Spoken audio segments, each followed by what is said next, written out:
আন্দোলন বাংলাদেশ উলাউড়া উপজেলা শাখা কর্তৃক আয়োজিত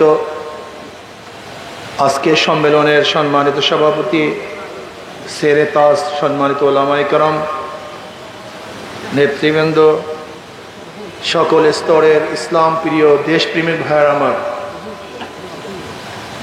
আসলে দুঃখজনক বিষয় হলো এই, আমরা যারা মুসলমান আমরা ইসলাম সম্পর্কে অনেকেই জানি না, বরং মুসলমানরা ইসলামের সবচেয়ে বড় দুশ্মন। মুসলমান ইসলাম চায় না। সমস্যা এখানে অনেক মুসলমান ইসলামকে বিশাল পাহাড়ের মতো ওজন মনে করে, বোঝা মনে করে। অনেকেই মনে করি ইসলাম আসলে এই সমস্যা, সেই সমস্যা, সেই সমস্যা। এক গাঁজাখোর আমাকে প্রশ্ন করছে, হুজুর ইসলাম আসলে আমার গাঁজার অবস্থাটা কি হবে? করতেই পারে, বেচারা নেশাগ্রস্ত, তার তো ইসলামের দরকার নাই, তার দরকার গাঁজা সেবনের সুযোগ পাওয়া। সে ব্যক্তি বলছে আবার গাঁজার অবস্থাটা কি হবে? এর জন্য তুমি চাই না ইসলাম আসুক। আমি তখন তাকে বললাম, ভাই তুমি মসজিদে গিয়ে কি গাঁজা সেবন করতে পারবে? বলে না হুজুর। না না। আমি বলে কেন?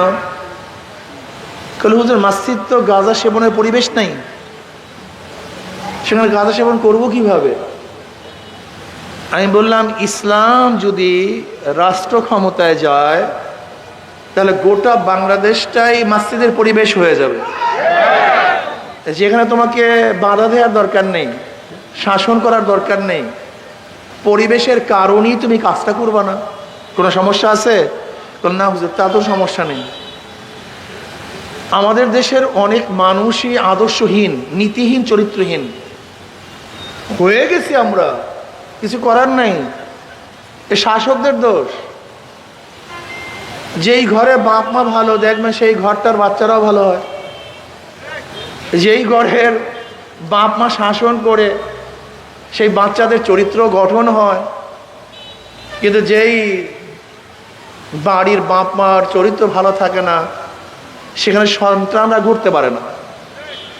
রাষ্ট্রের যারা দায়িত্বে থাকেন তারা যদি ভালো হন, গোটা জনগণ ভালো হয়ে যায়। আর রাষ্ট্রের দায়িত্বে যারা থাকেন তারা যদি খারাপ হয়, রাষ্ট্রটাই খারাপ হয়ে যায়। আমরা বিশ্বাস করবেন না। দেখেন বিগত যারা সরকারে ছিল তারা কারা? আমার যুবক বাবারা খুব খেয়াল দিয়া দেখো তো।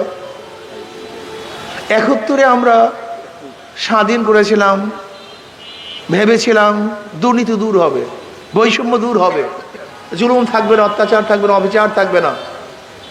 বৈষম্যের বিরুদ্ধে আন্দোলন করেই কিন্তু ৭১ আমরা স্বাধীন হয়েছিলাম। স্লোগান কি ছিল? পশ্চিম পাকিস্তানের শাসকরা আমাদের সাথে বৈষম্য করছে, যদিও মিথ্যা কথা ছিল তখন। ৬৫, ৬৩ আপনি দেখুন তৎকালীন সময় বাজেটের পশ্চিম পাকিস্তানের চেয়ে আমাদের জন্য বাজেট বেশি ছিল। আপনি দেখুন।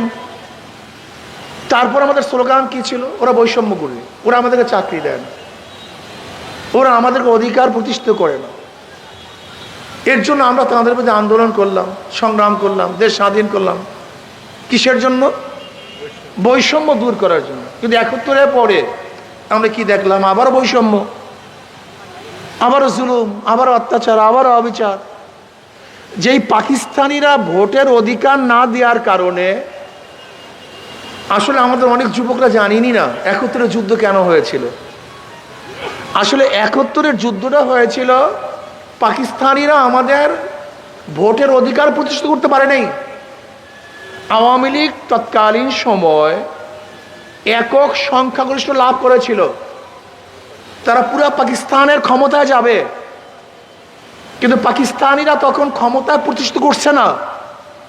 এই ভোটের অধিকার রক্ষা না করার কারণেই পাকিস্তানের বিরুদ্ধে আমরা আন্দোলন করেছিলাম। অথচ শেখ সাহেব ক্ষমতার বসার পরই সে মুস্তাক সাহেবকে, যে মুক্তার সাহেবকে বলা হয় শেখ সাহেবের খুনি হিসাবে, সেই মুস্তাক সাহেবকে কি পাশ করিয়েছিল, কিভাবে পাশ করিয়েছিল আপনারা জানেন?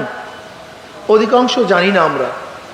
কুমিল্লার থেকে হেলিকপ্টারে ভোটের বাক্স ঢাকায় নিয়ে তারপরে তাকে নির্বাচিত করেছিল। এই যে দেখছেন না, আওয়ামী লীগ অনেককে নমিনেশন পেপার দাখিল করতে দেয়নি, এই কাজ কিন্তু আওয়ামী লীগও করেছিল, শেখ সাহেবও করেছিল। অনেককে নমিনেশন দাখিল করতে দেয়নি, অনেককে ভোট কেন্দ্রে যেতে দেয়নি। এটা ওনাদের পুরানো অভ্যাস, এটা ওনাদের অনেক আগের অভ্যাস। এই ব্যালট ছিনতাই করা, ব্যালট চুরি করা, বাক্স ছিনতাই করা, এটা আওয়ামী লীগের পূর্ব অভ্যাস, এটা আজকের অভ্যাস না। কিন্তু আমরা অনেকেই জানতাম না, এই জন্য তাদেরকে ক্ষমতা বসিয়েছি। যে ৭১-এ ভোটের মর্যাদা না দেওয়ার কারণে পাকিস্তানের বিরুদ্ধে আন্দোলন করেছিলাম, ঠিক শেখ সাহেব ক্ষমতায় বসার পরে সেই কাজটাই করেছে। ভেবেছিলাম শেখ সাহেব বিদায় হলে হতে পারে আমাদের শান্তি আসবে, আমরা মুক্তি পাবো, বৈষম্য দূর হবে। কিন্তু আমরা কি দেখলাম, ৭১ থেকে ২০২৪ পর্যন্ত যারাই ক্ষমতায় ছিল তারা বৈষম্য দূর করতে পারেনি, মানুষের শান্তি প্রতিষ্ঠিত করতে পারেনি, শ্রমিকদের মর্যাদা রক্ষা করতে পারেনি, ছাত্রদের অধিকারকে প্রতিষ্ঠিত করতে পারেনি। আবার ২০২৪-এ জুলাই এবং আগস্টে বিপ্লবের মাধ্যমে বৈষম্য দূর হবে এই ভাবনায় আমরা সংগ্রাম করেছিলাম, রক্ত দিয়েছিল অনেকেই, শাহাদাত বরণ করেছে, পঙ্গুত্ব গ্রহণ করেছে। ভেবেছিলাম এবার বৈষম্য থাকবে না। কিন্তু এবার কে দেখতেছি, আবারও সেই চাঁদাবাজি, আবারও সেই জুলুম, আবারও সেই অত্যাচার, আবারও ডাকাতি, আবারও ধর্ষণ, আবারও নির্বিচারে মানুষ হত্যা। এটা তো আমরা চাই না। এই সময় আন্দোলন করেছিল, জীবন দিয়েছিল। প্রিয় ভাইরা আমার, বিবেকবান বন্ধুদেরকে বলবো, যাদের মাথায় বিবেক আছে, যাদের মাথায় ঘিলু আছে, আমি তাদেরকে বলবো, বারবার আন্দোলন করছি, সংগ্রাম করছি, রক্ত দিচ্ছি, কিন্তু মানুষের অধিকার প্রতিষ্ঠা হচ্ছে না কেন? একদিন চিন্তা করছেন? একদিনই চিন্তা করি, কিয়ামত পর্যন্ত আন্দোলন করবেন, বৈষম্য দূর হবে না, জুলুম যাবে না, চাঁদাবাজি বন্ধ হবে না, ডাকাতি খুন বন্ধ হবে না। এর কারণটা কি? একজনের নাম এ, একজনের নাম বি, একজনের নাম সি। এও চোর, বিও চোর, সিও চোর। ক্ষমতা আছে এ, সে কি করবে? সবাই কথা বলেন। হটাও এ, আন্দোলন সংগ্রাম, বসাও বি, সে কি করবে? হটাও বি, বসাও সি, সে কি করবে? নেতার পরিবর্তন হয়েছে, দলের পরিবর্তন হয়েছে, নীতি আদর্শের পরিবর্তন হয়নি। ডিসি সাহেব চলে যায়, দুর্নীতি সাহেব সে চেয়ারেই থাকে। এসপি সাহেব পরিবর্তন হয়, কিন্তু ঘুষ সাহেব সে ওয়াল ছেড়ে কিন্তু পালায় না। বারবার অফিসার পরিবর্তন হয়, জুলুম অত্যাচার পরিবর্তন হয় না। এর কারণটা কি? এর জন্য আমাদের স্লোগান ছিল, আমাদের শায়খ মুর্শিদের স্লোগান ছিল, শুধু নেতা নয়, নীতির পরিবর্তন চাই। মাদার গাছ লাগিয়ে আমের আশা করা। দুর্নীতিবাজের মাধ্যমে দুর্নীতি বন্ধ হয় না, চোরের মাধ্যমে চুরি বন্ধ হয় না, ডাকাতের মাধ্যমে ডাকাতি বন্ধ হয় না। আপনাকে অবশ্যই মনে রাখতে হবে, আগামীতে যাদেরকে ক্ষমতায় বসাবার চিন্তা ভাবনা করছেন, যদি তাদের মধ্যে দুর্নীতিবাজ থাকে, লুটেরা থাকে, ধর্ষক থাকে, খুনি থাকে, তাহলে মনে করতে হবে আবারও দেশের মধ্যে খুন হবে, ধর্ষণ হবে, চুরি হবে, ডাকাতি হবে, দুর্নীতি হবে, চাঁদাবাজি হবে, বন্ধ হবে না। এর জন্য শুধু নেতা নয়, নীতির পরিবর্তন চাই। শুধু নেতা নয়, নীতির পরিবর্তন চাই। একজন দুর্নীতিমুক্ত নেতাই দুর্নীতি মুক্ত দেশ উপহার দিতে পারে। একজন চাঁদা মুক্ত নেতাই চাঁদা মুক্ত দেশ উপহার দিতে পারে। একজন সৎ আদর্শবান ব্যক্তি নেতাই মানুষদের সৎ বানাতে পারে। এর জন্য আমি যুবকদেরকে বলবো, ফাতাবিরু ইয়া উলিল আবসার, ইয়া উলিল আলবাব। আপনাকে দেখেন না, আপনাকে বুঝেন না, আপনাকে বুঝবেন না, আসুন আজকের থেকে একটা ওয়াদা করি, যেই দলের মধ্যে, যেই ব্যক্তির মধ্যে চাঁদাবাজ থাকবে, দুর্নীতিবাজ থাকবে, আমরা তার দল করব না, তাদেরকে ভোট দেব না ইনশাআল্লাহ। ঐক্যবদ্ধ হন, এই জাতিকে ঐক্যবদ্ধ হতে হবে। যদি জাতি ঐক্যবদ্ধ না হয়, 500 টাকায় বিক্রি হয়ে যায়, তাহলে দেশের মানুষ কোনোদিন শান্তি পাবে না, শান্তিতে বসবাস করতে পারবে না। আমরা এক মুসলিম জাতি, আমরা বাঘের জাতি, আমরা সিংহের জাতি, আমাদের ভয়ে গোটা দুনিয়া কাঁপত।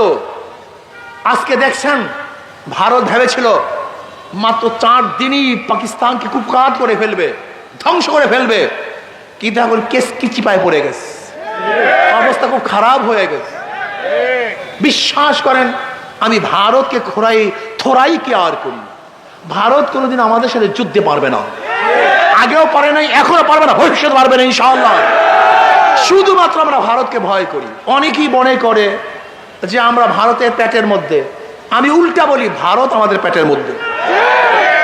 আমরা ভারতের পেটের মধ্যে নই, বরং ভারত চারোদিকে। আমরা কোথায় যাবে ভারত? আমাদের তো পালাবার জায়গা আছে, কিন্তু ভারতের পালাবারও জায়গা নেই। আমরা বঙ্গোপসাগরের সাগর পাড়ি দিতে পারবো জাহাজে, কিন্তু ভারত কোথায় যাবে? ভারতের পালাবারও জায়গা নেই। ঐক্যবদ্ধ হন, নিজেকে বড় মনে করেন, নিজেকে চেনার চেষ্টা করুন, আপনি কে বোঝার চেষ্টা করুন। আমরা মুসলিম জাতি।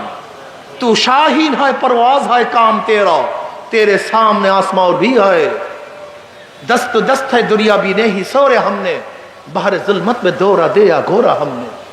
আমরা ওই জাতি যারা বিভিন্ন এলাকার থেকে, ইরাক থেকে, সৌদির থেকে, মক্কার থেকে, বিভিন্ন হাজার হাজার মাইল দূর থেকে এসেও এই বাংলাদেশের বুকে ইসলামের পতাকা উড্ডয়ন করেছি। আমরা ওই জাতি হাজারো জুলুম নির্যাতনকে উপেক্ষা করে মানুষের মধ্যে শান্তি প্রতিষ্ঠিত করেছি। আমরা ওই জাতি হাজারো ক্ষুধার্ত মানুষকে ক্ষুধার নিবারণের ব্যবস্থা করেছি। আমরা ওই জাতি হাজারো বস্ত্রহীন মানুষকে বস্ত্রের ব্যবস্থা করেছি। আমরা ওই জাতি হাজারো খুনি এবং ধর্ষককে বিচারের আওতায় নিয়ে এসেছি। আমরা সেই জাতি। কাজে আসুন না, বিভিন্ন দল করেছেন, বিভিন্ন সংগঠন করেছেন, বিভিন্ন নেতা দেখেছেন, এবার এমন একজন নেতাকে দেখুন, এমন এক দল করুন যেই দলের সাথে মদিনাওয়ালার সাথে সম্পর্ক আছে, যেই নেতার সাথে মদিনাওয়ালার সাথে সম্পর্ক আছে, যেই নেতার চেহারার মধ্যে মদিনাওয়ালার ছাপ আছে, যেই নেতা এবং যেই দল, যেই সংগঠন মদিনাওয়ালার নীতি ও আদর্শ বাস্তবায়নের চেষ্টা করে, এমন এক দল করুন, তাহলে দুনিয়াতেও শান্তি পাবেন, আখিরাতে মুক্তি পাবেন। ইসলামী আন্দোলন বাংলাদেশের প্রতীক হলো এই হাত পাখা। দেখেন, যারা নৌকা নিয়ে নির্বাচন করে তারা নৌকা চালাতে পারে না, যারা ধানের শীষে নির্বাচন করে তারা ধান কাটতে পারে না, যারা নাঙ্গল নিয়ে নির্বাচন করে তারা নাঙ্গল বইতে পারে না, তারা কাস্তে নিয়ে নির্বাচন করে ধান কাটতে পারে না, যারা গরুর চাকায় নির্বাচন করে তারা গরুর গাড়ি চালাতে পারে না। কিন্তু হাত পাখা এমন এক প্রতীক, যে নির্বাচন করে সেও চালাতে পারে, যার অনুসরণ করে তারাও চালাতে পারে, পুরুষরাও চালাতে পারে, মহিলারাও চালাতে পারে, বড়রাও চালাতে পারে, ছোটরাও চালাতে পারে। কারেন্ট ফেল করে, হাত পাখা ফেল করে না। কাউর প্রতীক বুকি নিয়ে কেউ ঘুমায় না, কিন্তু হাত পাখা এমন এক প্রতীক যেটা রাত্রে বুকি নিয়ে আনন্দ করে ঘুমিয়ে থাকে। তার মানে পাখাটাই হলো শান্তির প্রতীক। ইসলামী আন্দোলনের প্রথমে ইসলাম মানে শান্তি, তার প্রতীকের মধ্যে শান্তি, দলের মধ্যে শান্তি, নেতার মধ্যেও শান্তি। ইনশাআল্লাহ ইসলামী হুকুমাত যদি হয়, ইসলামী আন্দোলন যদি ক্ষমতায় যায়, তাহলে গোটা মানুষ শান্তি পাবে, গোটা মানুষ মুক্তি পাবে। শুধু মানুষ নয়, গোটা মাখলুকাত শান্তি পাবে। চুরি হবে না, ডাকাতি হবে না, ধর্ষণ হবে না, জুলুম হবে না, মানুষের ন্যায্য অধিকার প্রতিষ্ঠিত হবে, ছাত্রদের অধিকার প্রতিষ্ঠিত হবে, শ্রমিকদের অধিকার প্রতিষ্ঠিত হবে। ইসলামী আন্দোলন বাংলাদেশ চুরি করবে না, ডাকাতি করবে না, অন্যায়ভাবে বিদেশে টাকা পাচার করবে না, দেশের সম্পদ দেশেই রক্ষা করবে, প্রত্যেকটা মানুষের জন্য ব্যয় করবে। আমি বিশ্বাস করি ইসলামী হুকুমাত যদি হয়, ইসলামী আন্দোলন বাংলাদেশ হাত পাখা যদি বিজয় হয়, তাহলে মানুষ মুক্তি পাবে, শান্তি পাবে, প্রত্যেকের অধিকার প্রতিষ্ঠিত হবে। কাজে আসুন, আজকের থেকে সব মার্কা দেখা শেষ, হাত পাখার বাংলাদেশ। স্লোগান দেন না, সব মার্কা দেখা শেষ, হাত পাখার বাংলাদেশ। আল্লাহ আমাকে এবং আমাদের সবাইকে নিজের ভালো বোঝার, দেশের ভালো বোঝার তৌফিক দান করেন, দেশের সর্বমূর্তকে আল্লাহ পাক রক্ষা করার তৌফিক দান করেন। আল্লাহ ইসলাম হুকুমাত কায়েম করেন।